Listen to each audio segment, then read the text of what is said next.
আলহামদুলিল্লাহি রাব্বিল আলামিন ওয়াসসালাতু ওয়াসসালামু আলা সাইয়্যিদিল মুরসালিন আম্মা বা'দ ফাআউযু বিল্লাহি মিনাশ শাইতানির রাজীম বিসমিল্লাহির রহমানির রহিম আসসালাতু ওয়াসসালামু আলাইকা ইয়া রাসূলুল্লাহ ওয়া আলা আলিকা ওয়া আসহাবিকা ইয়া হাবিবাল্লাহ আসসালাতু ওয়াসসালামু আলাইকা ইয়া নবিয়্যাল্লাহ ওয়া আলা আলিকা ওয়া আসহাবিকা ইয়া নূরুল্লাহ। মাদানী চ্যানেলের দর্শক শ্রোতা, অনুষ্ঠান এভাবে বদলে যায় জীবন। কিছু পরিবর্তন জীবন সম্পর্কে আমরা শুনব, ভালো পথে আসার কিছু ঘটনা এই প্রোগ্রামে আলহামদুলিল্লাহ আমাদের শোনার সৌভাগ্য হবে। দর্শক, ইনশাআল্লাহ আজকে আমরা অবশ্যই শুনব।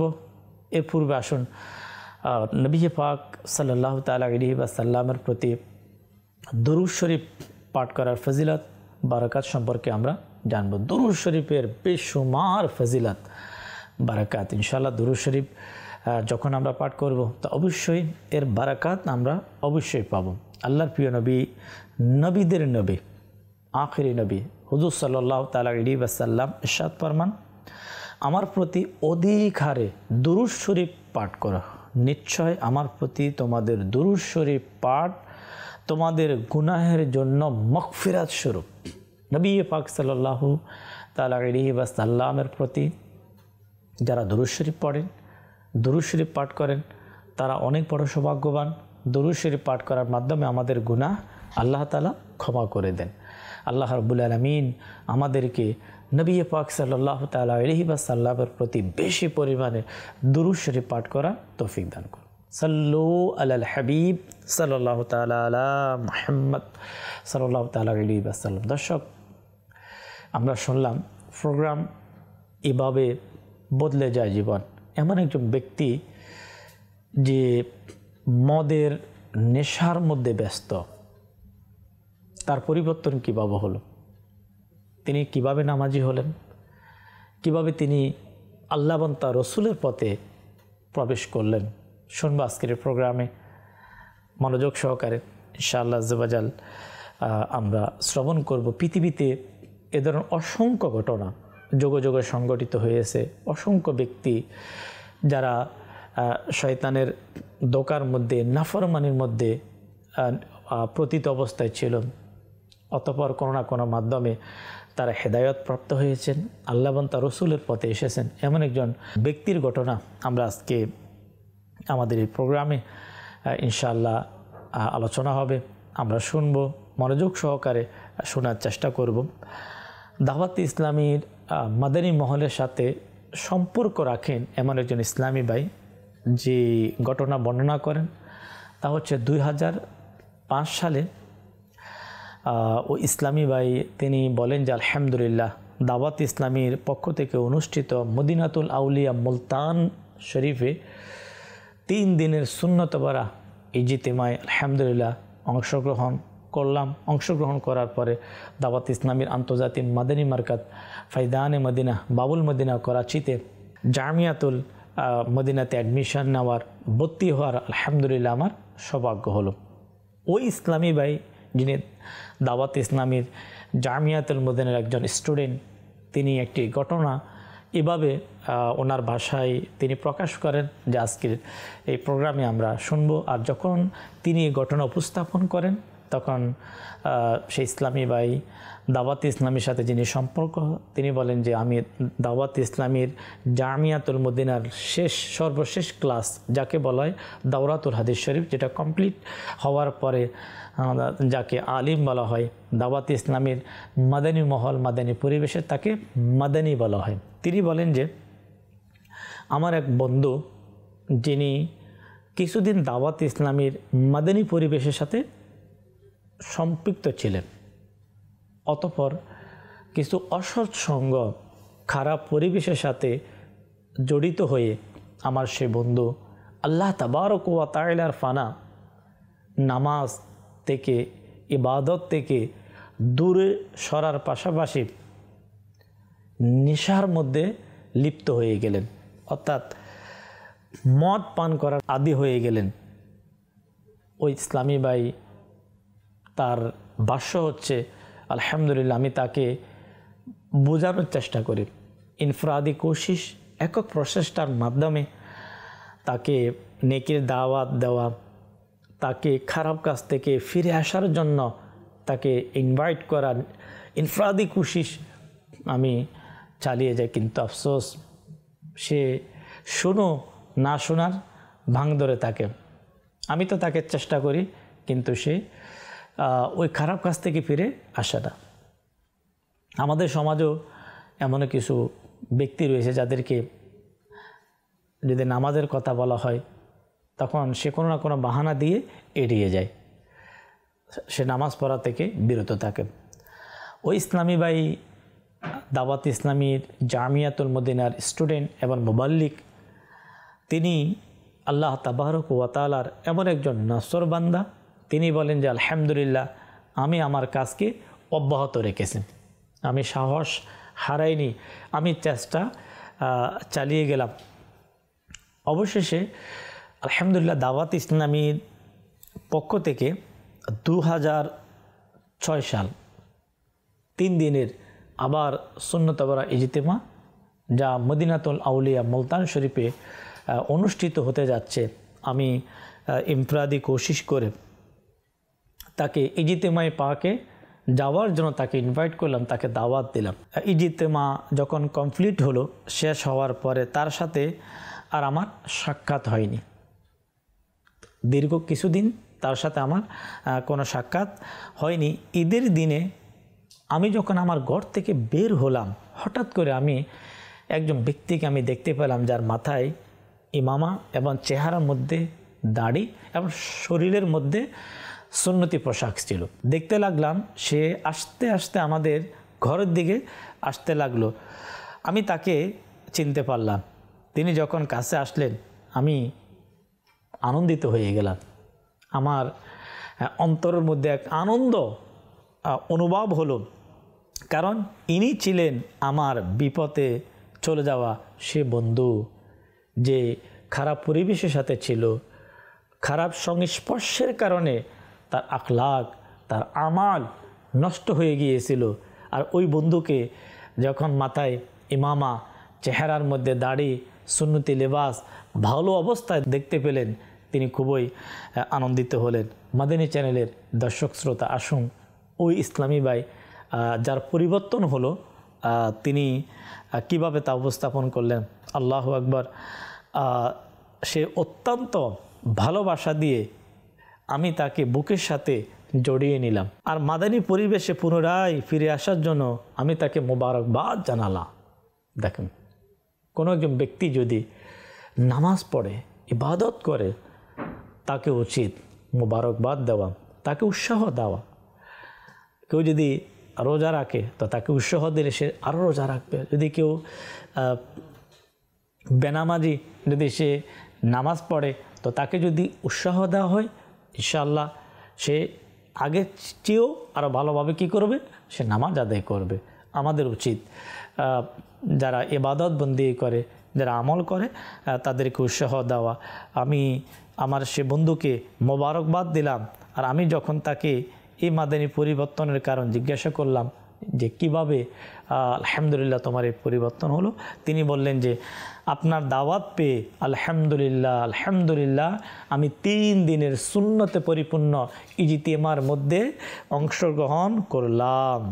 সেখানকার মন গলানো আখিরি মুনাজাত, শেষ দোয়া আমার হৃদয়কে পরিবর্তন করে দিল। দোয়াতে আল্লাহর ভয়ে আমি অনেক কান্না করলাম। আমার অন্তর আমাকে ঝাঁকুনি দিয়ে বলতে লাগলো, দেখো তো নেককার, পরহেজগার, আশিকানে রসুলেরা গুনাহ থেকে তওবা করে পরওয়ারদিগারের পাক দরবারে করুণ কণ্ঠে কান্নাকাটি করছে, চোখের পানি ফেলছে, আর তুমি তো আপাতমস্তক গুনাহের মধ্যে নিমজ্জিত, অথচ তুমি তা অনুভব করছো না, তোমার মধ্যে কোনো অনুশোচনা নাই। বাস আমার মনের ভাব পাল্টে গেল, পরিবর্তন হয়ে গেল। আমি অনেক কান্না করলাম, আর কাঁদতে কাঁদতে বিগত গুনাহ থেকে তওবা করলাম। আলহামদুলিল্লাহ, দাড়ি শরীফ লম্বা করার এবং মাথায় প্রিয় নবী রসুল করিম সাল্লাল্লাহু তাআলা আলাইহি ওয়াসাল্লামের সুন্নত পাগড়ি পরিধান করার নিয়ত করলাম। আলহামদুলিল্লাহ তিনি অত্যন্ত আনন্দচিত্ত হয়ে দাওয়াত ইসলামীর বিভিন্ন মাদানী কাজে অংশ নিতে থাকেন। দাওয়াত ইসলামীর মাদানী মার্কাজ ফায়দানে মদিনা বাবুল মদিনা করাচিতে এসে আলহামদুলিল্লাহ ওই ব্যক্তি মাদানী কাফেলা কোর্স করার সৌভাগ্য অর্জন করেন। অতঃপর আলহামদুলিল্লাহ দাওয়াত ইসলামীর যে সকল দিনী কাজ, এ কাজ করার যখন আগ্রহ তার মাঝে সৃষ্টি হলো, পরিবর্তন হওয়ার পাশাপাশি তিনি ওই ব্যক্তি যিনি আগে নামাজ থেকে দূরে ছিল, ইবাদত থেকে দূরে ছিল, নেক আমল থেকে দূরে ছিল, আলহামদুলিল্লাহ এখন নামাজি বানানোর দায়িত্ব, মানুষদেরকে নেকির দাওয়াত দেওয়ার দায়িত্ব গ্রহণ করলেন। আর তখন দাওয়াত ইসলামীর জেলে নিগরান হিসাবে, অর্থাৎ যেটাকে আপনার সাব ইউনিট বলা হয়, একটি স্থানে আলহামদুলিল্লাহ মসজিদের দায়িত্ব তিনি গ্রহণ করলেন। দর্শক, আলহামদুলিল্লাহ আমরা পরিবর্তন জিন্দিগি সম্পর্কে আমরা শ্রবণ করলাম। এভাবে বদলে যায় জীবন। এমন একজন ব্যক্তি যে ইবাদত থেকে দূরে ছিল, নামাজ থেকে দূরে ছিল, নেক আমল থেকে দূরে ছিল, অসৎ সঙ্গ তাকে বিপদের দিকে, খারাপের দিকে, ধ্বংসের দিকে নিয়ে যাচ্ছে। কিন্তু আলহামদুলিল্লাহ একজন সুন্দর চরিত্রবান মুবাল্লিগ, দিন প্রচারক চেষ্টা করলেন, তাকে বুঝালেন, ইনভাইট করলেন, ইনফরাদি কোশিশ করলেন। তাই মহান রব্বুল আলামিন পবিত্র কোরআনুল কারীমের মধ্যে ইরশাদ ফরমান, সুতরাং তোমরা বুঝাও। বুঝানো মুসলমানদেরকে উপকার দেয়। সমস্ত আম্বিয়া ইকরাম আলাইহিমুস সালাম পৃথিবীতে মানুষদেরকে সত্যের দিকে আহ্বান করেছেন, মানুষকে বুঝিয়েছেন। সৌভাগ্যবান যারা, তারা বুঝেছেন। অসংখ্য লোক যারা বোঝার চেষ্টা করে নাই, শয়তানের গোলামি করেছেন। নবী পাক সাল্লাল্লাহু তাআলা আলাইহি ওয়াসাল্লাম পৃথিবীতে আলহামদুলিল্লাহ নেকি দাওয়াত দিয়েছেন, মানুষকে বুঝিয়েছেন। এক একজন মক্কায় মুকাররমার অনেক বড় বড় যারা অমুসলিম ছিলেন তাদের কাছে গিয়ে নেকি দাওয়াত দিয়েছেন। অসংখ্য আলহামদুলিল্লাহ সাহাবা ইকরামের ইতিহাস পাওয়া যায় যারা ইনফরাদি কোশিশের কারণে, বোঝানোর কারণে আলহামদুলিল্লাহ ইসলামের মধ্যে প্রবেশ করেছেন। এই কাজ সাহাবী রসুল হযরতে সিদ্দিক আকবর রাদিয়াল্লাহু তাআলা আনহু ইসলাম গ্রহণ করার পরে এই গুরুত্বপূর্ণ দায়িত্ব পালন করেছে। তা হচ্ছে কি ইনফরাদি কোশিশ, একক প্রচেষ্টা। আশারে মুবাশশারা যাদেরকে বলা হয়, মাদানী চ্যানেলের দর্শক শ্রোতারা, ওই সুসংবাদ প্রাপ্ত 10 জন সাহাবার মধ্যে প্রায় 5 থেকে 6 জন সাহাবী রসুল যারা ঈমান এনেছে, ইসলাম গ্রহণ করেছে, যার মাধ্যমে, যার ইনফরাদি কোশিশ, যার চেষ্টা প্রচেষ্টা, তিনি হচ্ছেন হযরতে সিদ্দিক আকবর রাদিয়াল্লাহু তাআলা। এককভাবে তিনি ইনফরাদি কোশিশ করলেন। তাই এটা খুবই গুরুত্বপূর্ণ একটি কাজ। আজ আমার ফ্যামিলিতে অনেকে নামাজ পড়ে না। আমাদের অভিযোগ, আমাদের প্রতিবেশীর মধ্যে অনেকে ইবাদত থেকে দূরে, অনেকে খারাপ কাজের সাথে লিপ্ত, অনেকে আল্লাহ তাআলা নাফরমানি করছে। এতটুকু বলার মধ্যে কি আমাদের সীমাবদ্ধ? না, ইসলাম আমাকে আপনাকে হুকুম দিয়েছেন, কোরআন বলেছেন যে নিজেকে এবং নিজের পরিবারকে বাঁচাও। নিজেদেরকেও আমাদেরকে বাঁচাইতে হবে, আমাদের পরিবার পরিজন যারা, তাদেরকেও আমাদেরকে খারাপ কাজ থেকে বাঁচিয়ে তাদেরকে নেকির রাস্তা তাদেরকে আমরা যদি দেখিয়ে দিতে পারি, আলহামদুলিল্লাহ। দাওয়াত ইসলামী বর্তমানে এই কাজ গ্রামে, শহরে, দেশে, বিদেশে, আজকে দাওয়াত ইসলামের সাথে যারা রিলেটেড, যারা দাওয়াত ইসলামীকে মহব্বত করে, যারা দাওয়াত ইসলামীকে ভালোবাসেন, আলহামদুলিল্লাহ তারা মানুষদেরকে নেকির দাওয়াত দেন। নেকির দাওয়াতের ফলাফল, সুফল আমাদের সামনে। মুবাল্লিগে দাওয়াত ইসলামী, যিনি দাওয়াত ইসলামীর জামিয়াতুল মদিনা একজন স্টুডেন্ট ছিলেন, তিনি এমন একজন বন্ধু আপনার যে বিপথে চলে যাচ্ছে, ধ্বংসের দিকে চলে যাচ্ছে, কিন্তু বন্ধু হলে তেমন হওয়া উচিত। আজকে বন্ধু অপর বন্ধুকে কোথায় নিয়ে যাচ্ছে? জাহান্নামের দিকে নিয়ে যাচ্ছে। যেখানে আল্লাহ মান তার রসুলের নাফরমানি হচ্ছে, যেখানে নেশা হচ্ছে, যেখানে খারাপ কিছু হচ্ছে সেদিকে নিয়ে যাচ্ছে। কিন্তু দাওয়াত ইসলামের সাথে রিলেটেড সম্পর্ক মুবাল্লিগে দাওয়াত ইসলামী তাকে বুঝিয়ে ইনফরাদি কোশিশ করে তাকে ইজতিমার আলহামদুলিল্লাহ দাওয়াত দিলেন। আলহামদুলিল্লাহ দাওয়াতের বারাকাতে সেখানে অংশগ্রহণ করলেন, দোয়া, ওই দোয়ার মধ্যে তওবা করলেন আলহামদুলিল্লাহ, আবার নতুনভাবে জীবন গঠন করলেন। প্রিয় ইসলামী ভাইয়েরা, মাদিনী চ্যানেলের দর্শক শ্রোতা, আমাদেরকে ওই কাজ থেকে বাঁচতে হবে যে কাজ করলে আল্লাহ তাআলা নারাজ। মদ এমন একটি আল্লাহ তাবারক ওয়া তাআলাকে নারাজ করার মতো কাজ, আল্লাহ তাবারক ওয়া তাআলা অসন্তুষ্ট হয়, আল্লাহর হাবিব সাল্লাল্লাহু তাআলা আলাইহি ওয়াসাল্লাম অসন্তুষ্ট হয়। এই কাজের দিকে নিজেও যাওয়া যাবে না, আমার আপনার কারণে যাতে অন্য কোনো মুসলমান এই নাফরমানির মধ্যে নিপতিত না হয়। এই সম্পর্কে পবিত্র কোরআনুল করিমের মধ্যে সূরা বাকারার আয়াত নাম্বার 219 মধ্যে মহান রব্বুল আলামিন ইরশাদ ফরমান, লোকেরা আপনাকে মদ এবং জুয়া সম্পর্কে প্রশ্ন করে, আপনি বলে দিন এতে মহাপাপ, মহাপাপ, যে বড় যে গুনাহে কবিরা এর মধ্যে একটা হচ্ছে মদ পান করা এবং জুয়া খেলা। প্রিয় ইসলামী ভাইয়েরা, আমাদেরকে বর্তমান যে সময় প্রতিটা মানুষ চায় তার শারীরিক নিরাপত্তা, তার শরীরটা সুস্থ থাকুক, বডি স্ট্রং, সুস্থ, তার শারীরিক সুস্থতার জন্য মানুষ অনেক কিছু করে থাকে। কিন্তু আমাদেরকে স্মরণ রাখতে হবে, ইসলাম নিজের শরীরকে আঘাত করা, নিজের শরীরকে ধ্বংস করার কোনো অনুমতি দেয়নি। আজকে আমাদের সমাজে এই নেশা, মদ্যপান দিন দিন বাড়তেই যাচ্ছে। একদিকে আল্লাহ তাআলা নারাজ হচ্ছে, আল্লাহর হাবিব নারাজ হচ্ছে, আখিরাত বরবাদ হচ্ছে, অন্যদিকে নিজের শরীর নষ্ট হচ্ছে। আজকে প্রোগ্রামে আমরা মদ পান করার দ্বারা মানুষের শারীরিক কিছু ক্ষতি, পারিবারিক কিছু ক্ষতি এবং সামাজিক কিছু ক্ষতির দিক আমরা শ্রবণ করব। সর্বপ্রথম শারীরিক যে ক্ষতির ব্যাপারে এসেছে, এই বিষয়গুলো যারা গবেষণা যারা করেছেন, যারা স্বাস্থ্য সম্পর্কে যারা অভিজ্ঞ, তারাই গবেষণা করে লেখেন যে সর্বপ্রথম হচ্ছে মদ পানকারী খাদ্যের চাহিদা দিন দিন কমে যায়। নাম্বার 2, হজম শক্তি আস্তে আস্তে কমতে থাকে।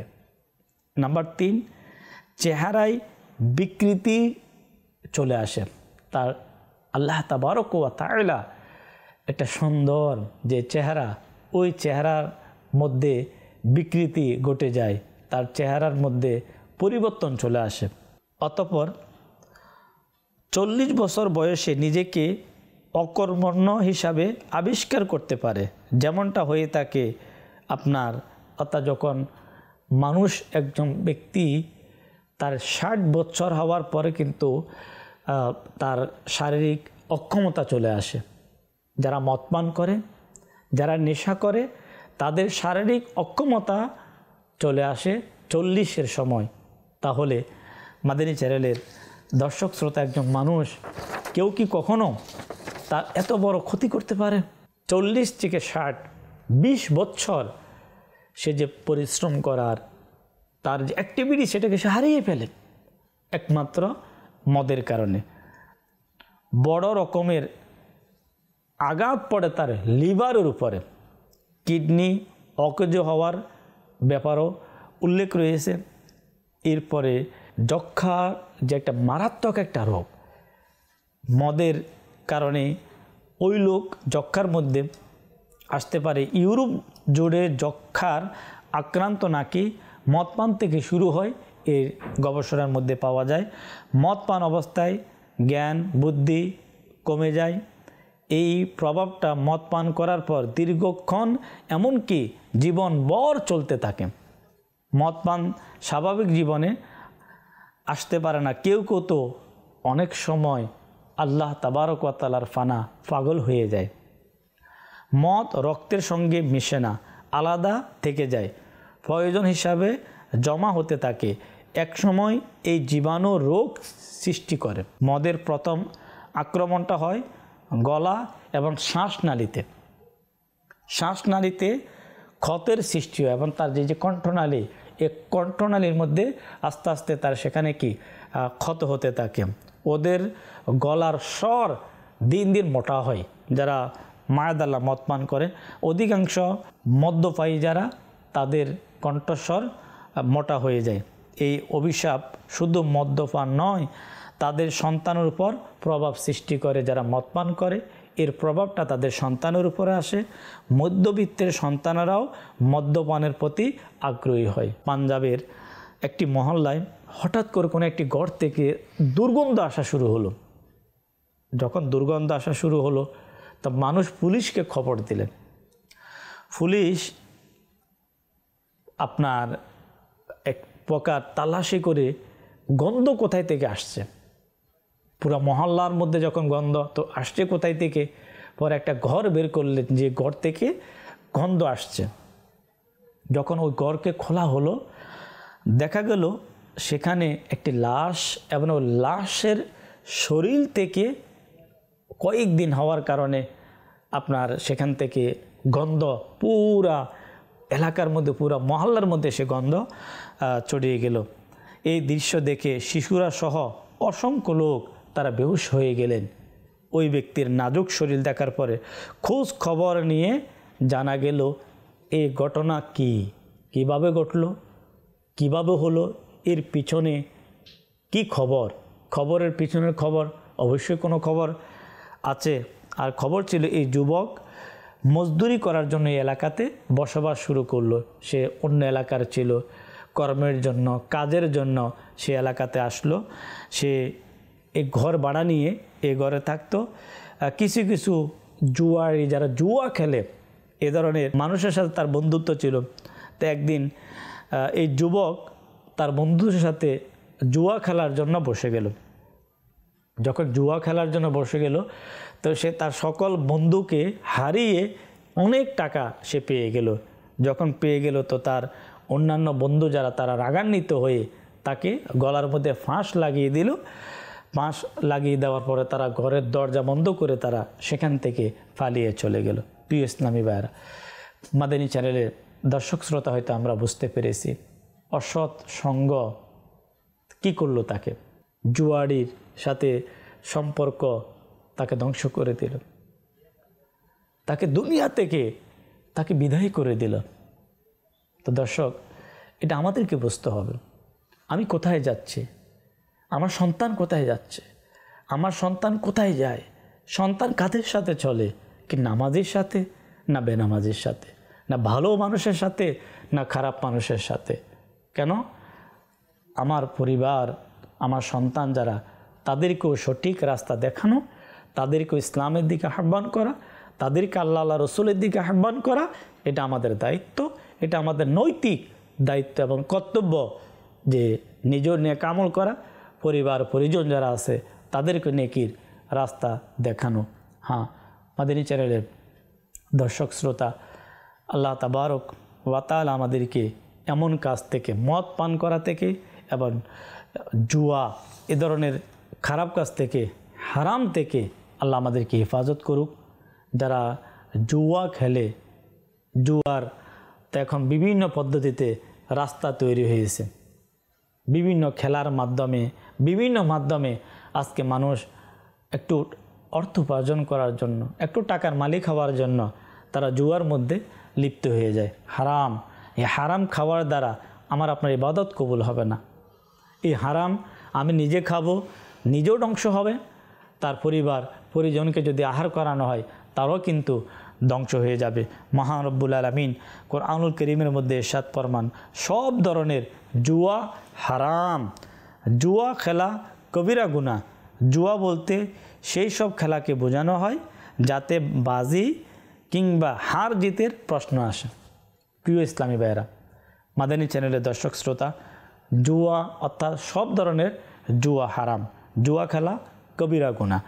জুয়া বলতে সেই সব খেলাকে বোঝানো হয় যেটাতে বাজি ধরা হয়, আমরা অনেক সময় একটা শব্দ শুনেছি বাজি, কথায় কথা বলে যাচ্ছে এত টাকা বাজি, এভাবে বাজি ধরা হয়। কিংবা হার জিতের প্রশ্ন, যে যদি জিতে যায় তাহলে এভাবে, হেরে গেলে এভাবে বলা হয়। জুয়া যে ধরনের হোক না কেন তা হারাম, হারাম এবং হারাম। মহান রব্বুল আলামিন পবিত্র কোরআনুল কারীমের মধ্যে ইরশাদ ফরমান, হে ঈমানদাররা, নিশ্চয় মদ অর্থাৎ নেশাদ্রব্য, জুয়া, মূর্তি ও লটারি, তীর এইসব নাফাক এবং গর্হিত বিষয় আর শয়তানের কাজও বটে। দেখেন আল্লাহ তাবারক ওয়া তাআলা বলেননি, প্রথম নাম্বার হচ্ছে এটা নাফাক, খারাপ কাজ, আর দ্বিতীয়তে বলা হচ্ছে যে এটাকে শয়তানের কাজ বলা হয়েছে। যারা এ ধরনের কাজ করে থাকে তো তারা শয়তানের কাজের সাথে এক প্রকার জড়িত। আল্লাহ তাবারক ওয়া তাআলা আমাদেরকে হেফাজত করুক। বিভিন্ন পদ্ধতিতে আজকে আমাদের সমাজের মধ্যে কিন্তু জুয়ার প্রচলন ঘরে ঘরে, দোকানে দোকানে, সব জায়গায় যদি কোথাও খেলা হচ্ছে অথবা কোনো অকেশন হচ্ছে, সেখানে কিন্তু একটা ওইভাবে জুয়া খেলার কিন্তু একটা মাধ্যম না, অর্থাৎ বাজি ধরা হয়। বাজি ধরার মাধ্যমে আল্লাহ তাআলার পানা, কেউ হেরে যায়, কেউ জিতে যায়। তো যে জিতে যাচ্ছে সেও হারাম কাজের সাথে জড়িত হলো, যে হেরে যাচ্ছে সেও হারাম কাজের সাথে জড়িত হয়ে গেল। যেমন জাহেলি যুগের পূর্বের তাদেরও কিছু এ ধরনের জুয়া খেলা তাদের পদ্ধতি ছিল। তাদের একটা পদ্ধতি দর্শক আমরা শ্রবণ করি, যেমন জাহেলি যুগে 10 জন লোক একত্রে মিলে একটি ওট কিনত। প্রত্যেকে সমানভাবে ওট কেনার জন্য টাকা দিত। 10 জন লোক একসাথে অর্থাৎ একটা গরু কিনলো অথবা ওট কিনলো, কেনার পরে তারা কী করলো, ওই 10 জনে টাকা দিত। দেওয়ার পরে সেটাকে যখন জবাই করার পরে আপনার ভাগ করা হতো 7টা। তো এই 7 ভাগ করার পরে আপনার 3 জন লোক সেখান থেকে মাইনাস হয়ে যেত। তারা এমনভাবে লটারি করতো, ওই লটারির মধ্যে যে 7 জনের নাম আসতো তারা মাংস পেতেন, কিন্তু বাকি 3 জন তারা মাইনাস হয়ে যেত। কিন্তু যখন ওই পশু ক্রয় করা হয় তখন কিন্তু ওই 3 জন সেখানে সামিল ছিল, তাদের টাকা ছিল। এখন তাদেরকে যে হারিয়ে দেওয়া, এটা হচ্ছে জুয়া। অসংখ্য জুয়া আজকে আমাদের ঘরে ঘরে। তাই আমি কি কোরআনকে মানছি? এটা আল্লাহ তাবারক ওয়া তাআলা হারাম করেছেন, এটাকে নাফাক বলা হয়েছে, এটাকে শয়তানের কাজ বলা হয়েছে। তো আমাদেরকে ফিরে আসতে হবে, আমরা এই কাজ থেকে আমরা তওবা করি। দর্শক আলহামদুলিল্লাহ, আমরা আজকের প্রোগ্রামে আমরা যে বিষয়গুলো আমরা শ্রবণ করলাম, আল্লাহ তাবারক ওয়া তাআলা আমাদেরকে ওই সকল খারাপ কাজ থেকে হেফাজত করুক। আমরা খারাপ কাজ থেকে যাতে আমরা বাঁচতে পারি, নিজেও বাঁচব, অপর ভাইকে আমরা বাঁচানোর জন্য আমরা চেষ্টা করব। প্রথম ঘটনার দিকে আবারও যাব, যে কিভাবে তার জীবন পরিবর্তন হলো। সেও তো একটা খারাপের সাথে জড়িত ছিল, নেশার মধ্যে লিপ্ত হয়ে গেল, সেও খারাপ পরিবেশের সাথে তার টাইম অতিবাহিত হতে লাগলো। কিন্তু আলহামদুলিল্লাহ কোনো একজন মুবাল্লিগে দাওয়াত ইসলামীর বোঝানোর বরকতে বলার কারণে আলহামদুলিল্লাহ তার জীবন পরিবর্তন হয়ে গেল। আমরা শুনলাম তার জীবনের ঘটনা, অসংখ্য ঘটনা দাওয়াত ইসলামীতে আলহামদুলিল্লাহ এমন রয়েছে। অনেকে আলহামদুলিল্লাহ সুন্নতি পরিবেশে চলে এসেছেন, ভালো পথ তারা চলে এসেছেন। এই কাজ আমরা সকলেই করার চেষ্টা করব। আমার আপনার মাধ্যমে হয়তো অনেক মানুষের ভাগ্য পরিবর্তন হবে, অনেক মানুষ নামাজি হবে, তারা আমাদের জন্য দোয়া করবে। যারা আমার আপনার মাধ্যমে নেক হবে, তারা যখন দোয়া করবে আমাদেরকেও তারা স্মরণ করবে। তো দর্শক, আজকের প্রোগ্রাম এভাবে বদলে যায় জীবন। আল্লাহ আমাদের প্রতিটা মানুষের জীবনকে পরিবর্তন করে দিক। আমরা আল্লাহ এবং তার রসুলের কাজ করে যাতে আমরা দুনিয়া থেকে আমরা বিদায় নিতে পারি। আল্লাহ তাআলা আমাদেরকে কবুল করুক। ইনশাআল্লাহ নেক্সট প্রোগ্রামে আবার একটি পরিবর্তন জীবন সম্পর্কে আমরা শ্রবণ করব। দর্শক, ততক্ষণ পর্যন্ত মাদানী চ্যানেলের সঙ্গেই থাকুন। সাল্লু আলাল হাবিব সাল্লাল্লাহু তাআলা আলা মুহাম্মদ সাল্লাল্লাহু আলাইহি ওয়াসাল্লাম।